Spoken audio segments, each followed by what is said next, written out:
We all know that 70 to 80% of the patients with COVID 19 are asymptomatic or with mild symptoms.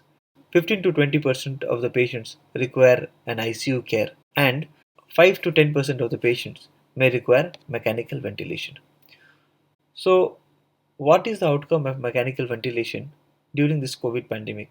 So, to answer that, we have one trial in which 5,700 patients were studied from 12 hospitals in New York City between 1st of March to 4th of April 2020. All of them were confirmed positive by reverse transcriptase PCR, and then the risk factors were hypertension, obesity, and diabetes. Now, if you look into this result of 5,700 patients, when the trial got published, 3,066 patients were still admitted, and 2,634 patients were either discharged or died. Now, among these 2,634 patients, 14.2% patients required ICU care, 12.2% patients required invasive mechanical ventilation, and renal replacement therapy was required by 3.2%.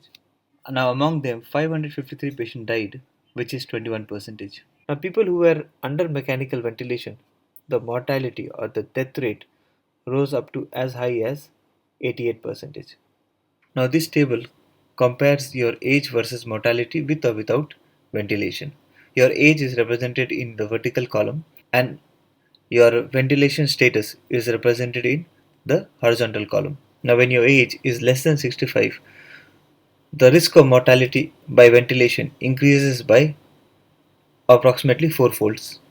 And if your age more than 65, then the risk of mortality by ventilation increases again by approximately three and a half folds.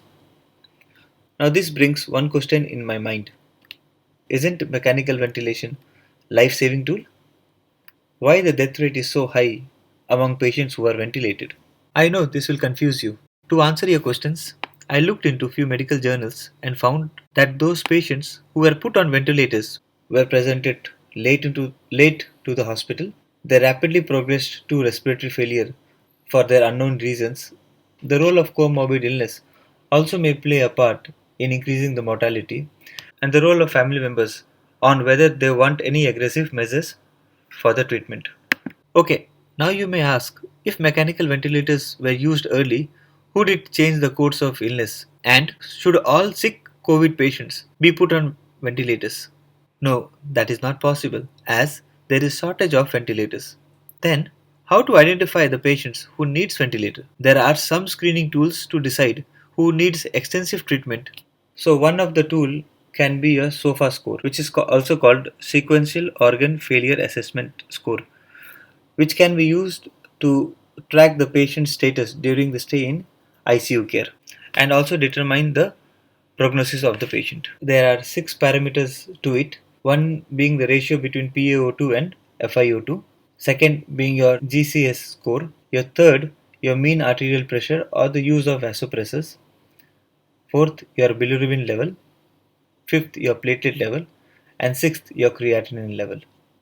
Other thing which can be also used is a quick sequential organ failure assessment score, which is low blood pressure, second being your high respiratory rate, third is your altered mentations or sensorium. Each of them is given one score. Now, the presence of two or more quick SOFA score is associated with greater risk of death and prolonged ICU care. The second parameter which can be used is your CRP levels and lymphocyte count.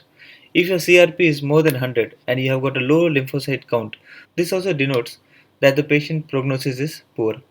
So, these two tools can be used by the physicians to triage the patient and go for an aggressive management of the patient and use appropriate care and decide on early invasive mechanical ventilation. Now let me tell you about an incident which happened with one of my patients. He was in early 40s. Now once the lockdown was relaxed, he started going to his workplace and there he contracted COVID-19 and he thought that he is not of a vulnerable age group people. He had fever which was there for around a week. So he took self-care medications at home.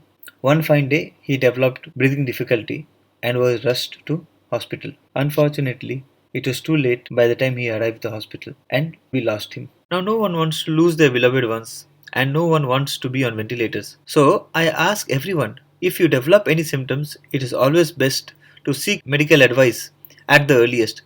And always remember the basic hygienic measures, that is, the must: maintaining good social distance, washing your hand frequently, and using face mask.